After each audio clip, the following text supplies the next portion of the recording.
All right, what's going on, everybody? In today's video, we're going to be talking about this guy right here, the MetaQuest 3, and we're going to be going over my 3 favorite apps for this bad boy.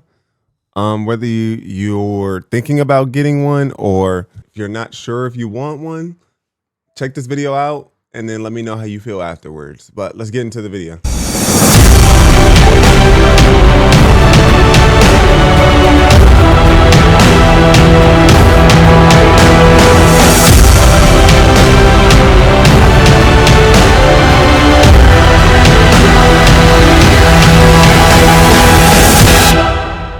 Okay, so the first game I want to talk about on here is a game called Thrill of the Fight 2.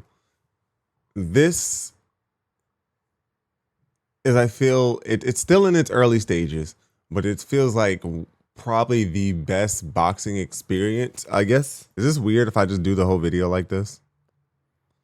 I can literally see dust. That's kind of crazy. This is basically the best VR boxing you could possibly have for a PvP.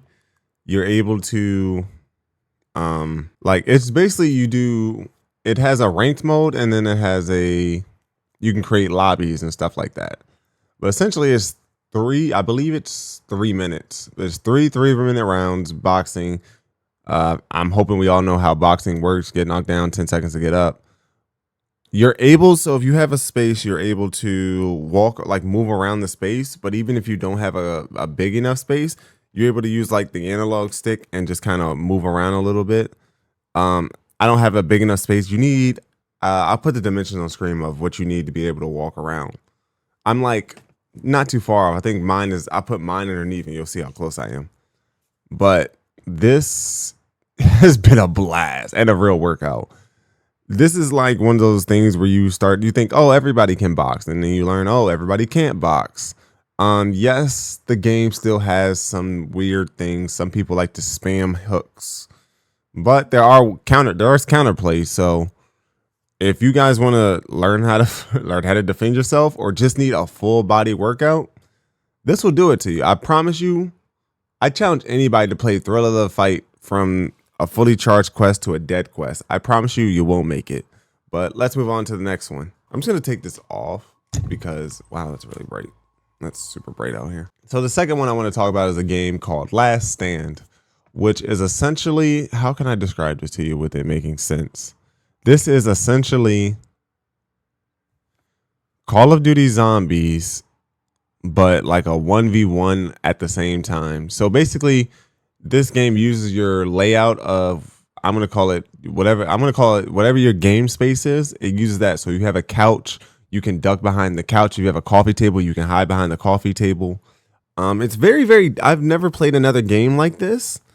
And basically, while you're in your living room, I believe you have 2 windows. You have a bunch of like windows and doors, which zombies try to break through. And you have to shoot the zombies with your gun, which you can also upgrade, buy new stuff, yada, yada, yada.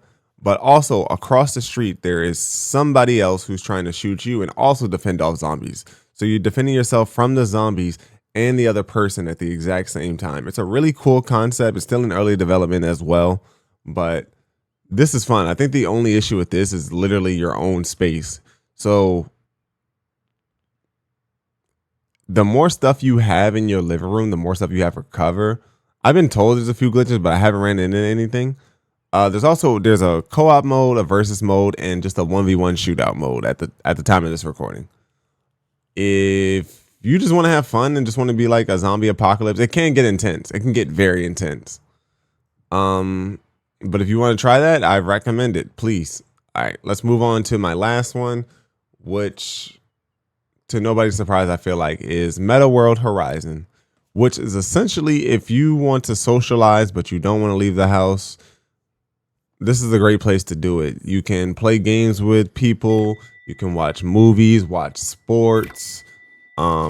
This is generally, and the thing I like about the Quest is it does have 18 plus and 21 and up spaces, and they do actually check. It's not like VR chat where it just says 21. They actually are actively checking in. If they think you're a kid or you seem like a kid, you're just getting out of there, which is very cool. So it's very like an adult space. There are adult spaces. Great to socialize, and it's just really cool because you can I don't know how can I explain this, but it's kind of cool because you can physically see what somebody, like if their head moves in real life, you can kind of tell, and everybody's holding a controller, so you can see their hand moves. It's kind of like, I don't know, it could be better, but I like where it's starting at, if that makes sense. It's very cool and very different. But yes, this is that's gonna do it for this quick little list. These are my top three. These are my top three apps on MetaQuest at the moment. It could change tomorrow. It could change next week. You never know. But if you have a MetaQuest or you've heard of any MetaQuest apps, please comment them down below. I would love to give them a try. If you enjoyed this video, please be sure to hit that like button, comment, and subscribe. If you made it this far in the video, just comment an emoji for engagement purposes. And I'll catch you guys next Friday. Peace.